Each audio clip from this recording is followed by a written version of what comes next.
そして1997年8月、第3の R 誕生す。1962年鈴鹿サーキットオープン、64年 F1 参戦、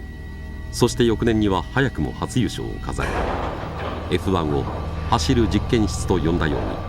ホンダは常にモータースポーツに挑み、それで得たノウハウを確実に生産者にフィードバックしてきた。だからこそ、たとえセダンであろうとも、ホンダの車にはサーキットの風が吹いている。そのホンダレーシングスピリットの集大成がタイプ R コンセプト。エンブレムのディスカウントが多い中で、ホンダがリアルスポーツのみに与える勲章、それがタイプ R なのだ。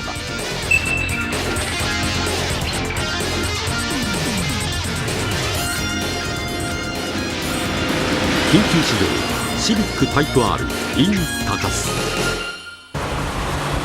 試乗する機会を与えられたスタッフは早速北海道へ。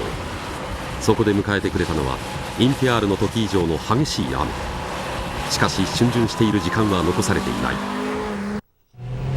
予定通りガンさんのファーストインプレッションから撮影を開始。なんじゃこのエンジン、すごいなこれ。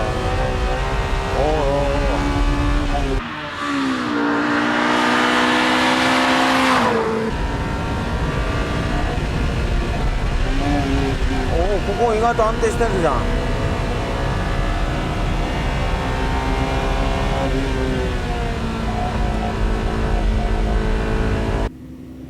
回転に対する駆動力、トラクション、あるいは車を全体引っ張っていく加速感みたいなものはね、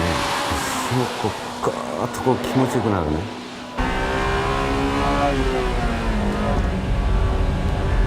ここアンダーステアも少ないな。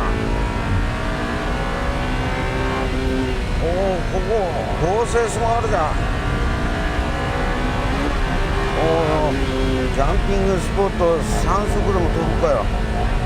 どんどんステアリングインフォメーションが入ってきて、次車がこうなるだろうみたいなのがすごく読める。コン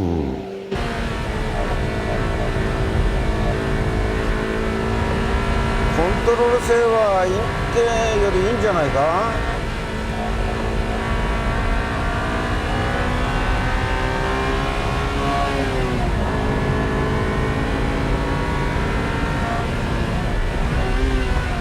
ブレーキがいいよこれ。ドライビングしやすいっていうか、安定してるというか、その辺がまず一番の違いだろうな。今乗ってきました。で楽しいわ、すごく良かった。その楽しさみたいなもの、それで今回あくまでもシビックですから、NSXR そしてインテ R があって、今回このシビックで R を作ったという、こういう楽しい車に仕上げたというホンダとしての狙い、あるいはコンセプト、またどういう車にしたかったのか、正木さんどういうふうに答えられます？そうですね、R シリーズということでテクノロジーは継承しました。でその中でこういったタイプ R ですから、筑波のサーキットとか、あるいはこのテストコースとか、こういったサーキットテストコースで徹底的にその基本と言われる走る、曲がる、止まる、そういったものを開発で鍛え上げました。そういった基本性能を確保した上で、やっぱり街中でも徹底的に乗りやすさっていうものを求めたつもりです。それはもうね、すごく感じるよ。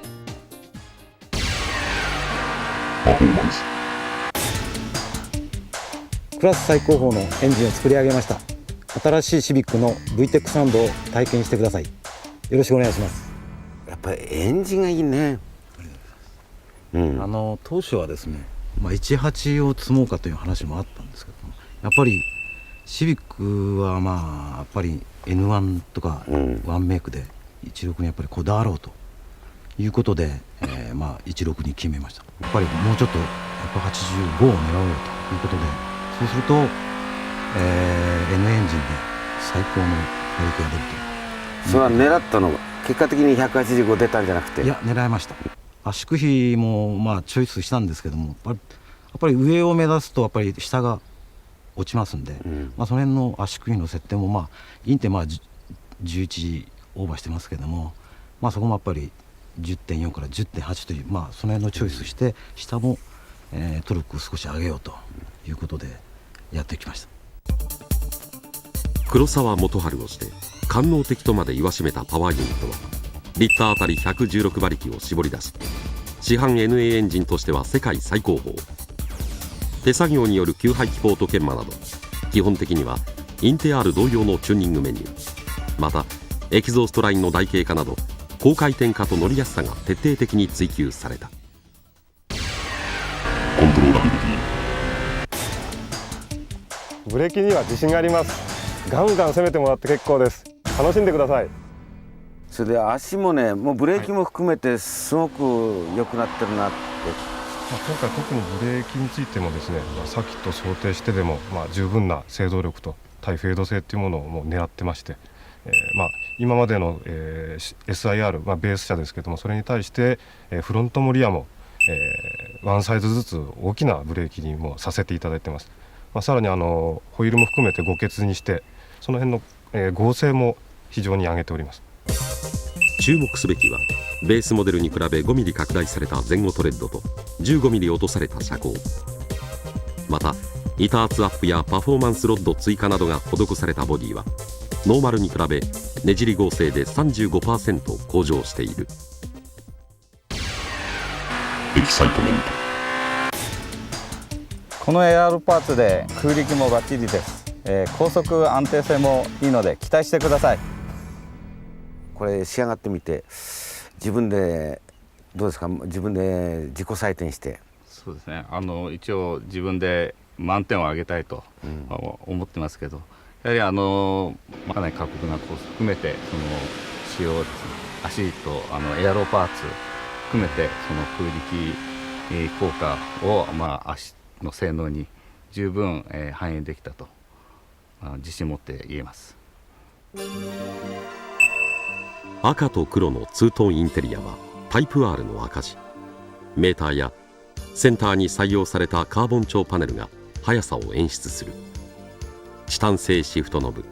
モモ製ステアリング、レカル製バケットシートなど直接肌の触れる部分には機能だけでなくフィーリングも重視したパーツを採用。またヒール&トーをしやすくするためアクセルとブレーキペダルの間隔段差を最適化。ドライブフィールと運動性能を向上させるためベースモデルに比べトータル約30キロの軽量化が施された。マッション。タイプ R は開発スタッフ全員がハンドルを握りテストコースやサーキットでスピンしながら仕上げました。価格も200万円を切るという大きな決断をいたしました。ぜひ乗っていただきたいと思います。ここで皆さんのお話をお聞きしましたんで、彼ら開発者の狙いあるいは気持ちを再確認しながらリミット当たるまで全開で回して、乗ってみたいと思います。ガンさん R の鬼になる。もう一回行ってみようか。マジアタック。ますます強くなる雨足。路面はところどころ水たまりができる完全ウェット。しかしそんなことは関係ない。素早いシフト、レッドゾーン付近に張り付いたまま動かないメブカウンター。ガンさんは燃えた。どうだ、雨が小降りになってくれりゃいいけどな。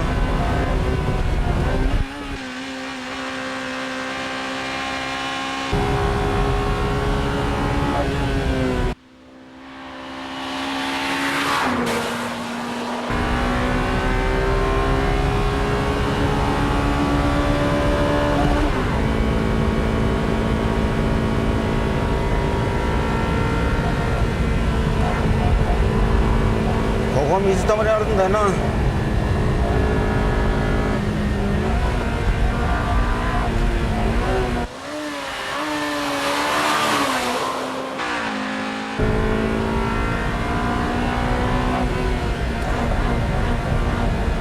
ここも外へ出らんないんだよ。普段だったら外へ出たいんだけども、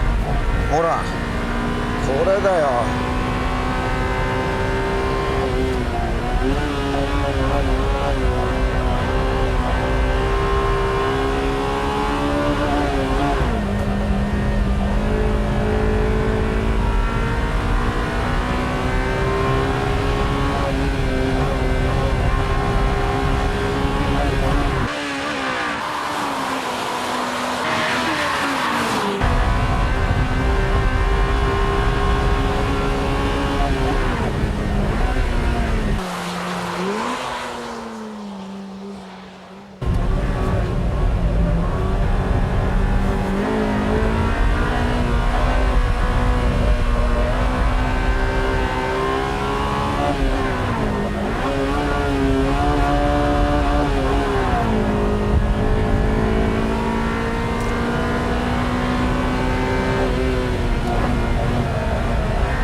今日はね、条件も悪かったんだけども、十分にシビック R の合成値の高さ、これ曲げもおそらくねじれも高いんじゃないかなって言うんですよね。それでブレーキの良さで、その減速感がすごくいいんでね、それとそのエンジンの 1.6 リッターにした素晴らしいエンジンだけども、その中で少しでも100回転でも上を使える。あるコーナーで誰かが7900で出るんだったら、自分はそこでいかに8000回転キープして立ち上がっていくかみたいなね、その辺が非常に面白み、またドライビングの楽しさに結びついているんじゃないかなと僕は思います。フルテストとライバル対決は次号